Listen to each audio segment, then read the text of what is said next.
Most bettors will see a top 4 opponent and instantly create a narrative based off of that. But the statistics and the data tells us that's sometimes where the biggest value is hiding for certain teams. Did you know that the Dolphins actually had the best point differential of all teams against top 4 sides? Yeah, they didn't even make the finals. Then you had teams like the Bulldogs who finished 3rd on the ladder, but they could barely get a win against the top teams.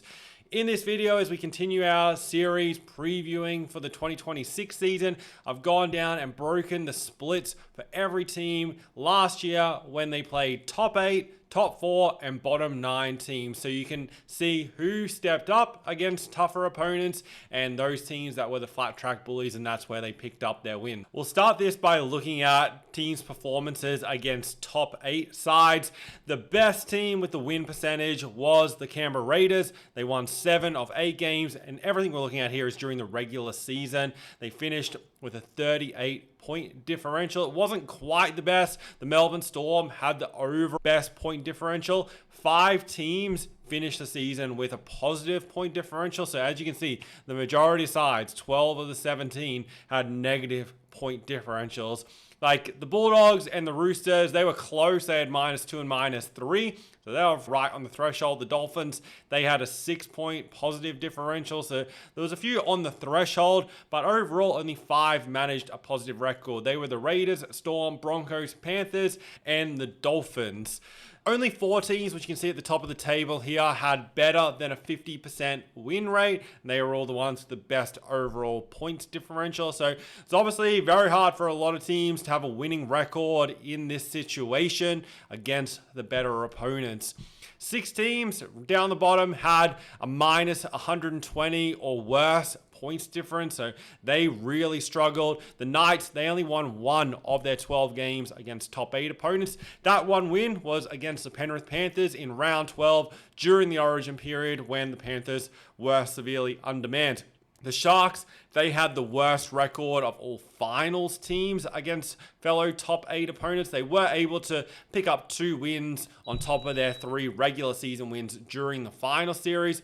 But during the 27 rounds of the season, they only won 3 of their 10 games. Thankfully for them, they have a lot more games against lower tier opponents this season. The other top 8 team that wasn't really a great deal better were the New Zealand Warriors. They only won 3 of their 9 games and finished with a -58 point differential. So of the top 8 sides, Sharks, Warriors weren't that great, and then Roosters were the other one, and Bulldogs, who finished with negative differentials from the finals teams from last season. And there's obviously a lot that goes into the situations for their games against these top 8 opponents. Were they home games, away games?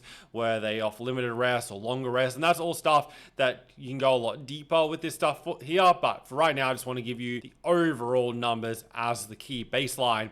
Then obviously of the top 8 opponents, how they go against top 4 opponents. And the Warriors, whilst they struggled against the overall top 8, they also struggled against the top 4 teams.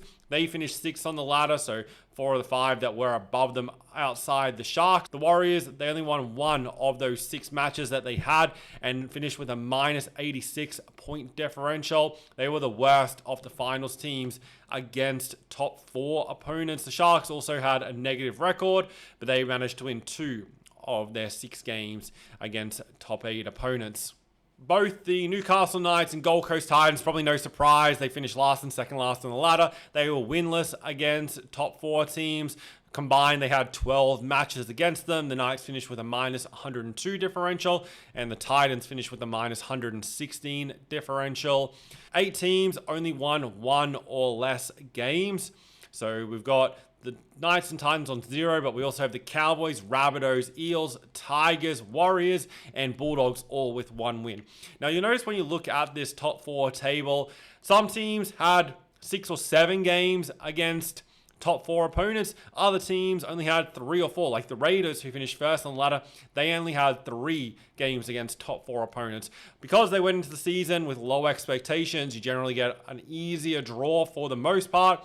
Then with them finishing the top 4, they only played the Storm, Broncos, and Bulldogs once each respectively. That's the reason for that of like why some teams have more games against them. It depends where you finish and also what your draw was like, depending on if you had to play those teams that made finals or finished top 4 in double up matches throughout the season. The Bulldogs, they still had 4 games. They only managed 1 win against their fellow top 4 opponents. The Cowboys, they only won 1 of their 6 games. The Cowboys, they only won 1 of their 6 matches against top 4 opponents, but compared to other teams with similar records like the Rabbitohs and Eels that were well into the hundreds minus differential, they finished with a minus 42 differential, which definitely isn't too bad.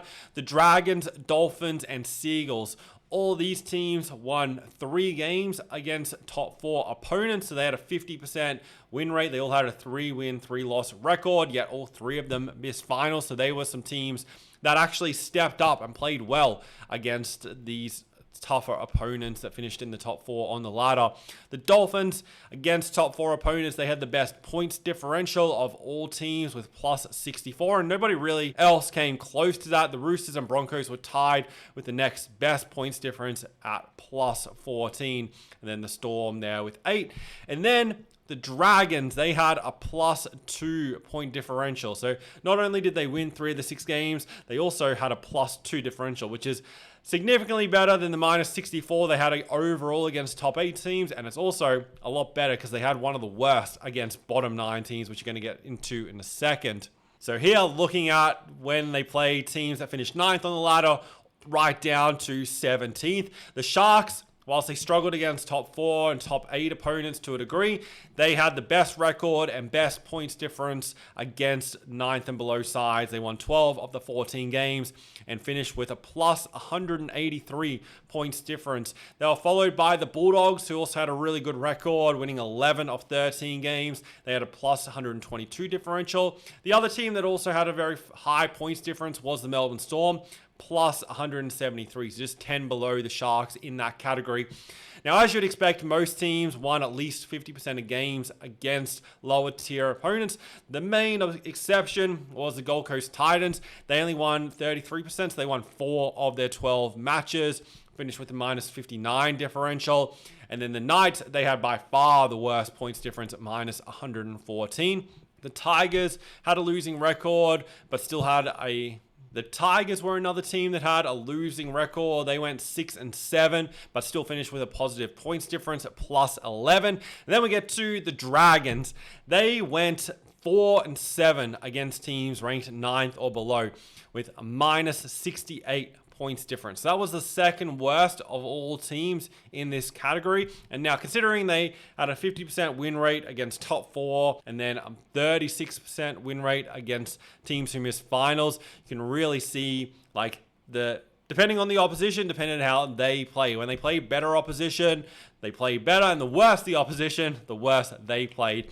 This season, the Dragons have the easiest draw, so they're going to have a lot of games against those teams ranked 9th or below. They weren't well served last year with 13 games against top 8 opponents and only the 11 games against bottom 9 opponents, but technically, they might have preferred more games against the better opponents, but generally, that's not the case. They're a bit of an exception to the rule. Hopefully this video gives you some insight into how these teams perform depending on the level of their opponent, because from a betting perspective, what you really want to look for are the teams that step up and play better against top opponents, because that's where you're going to find value on the underdogs, and just be cautious of the teams that don't really play as well in games that they should win, because teams like what the Dragons did last season, oftentimes in those situations, they'll start favored or at least very close to it. And if they're not going to play at their best in that situation, which I cover in the stats sections in the Bet Finders, where you can see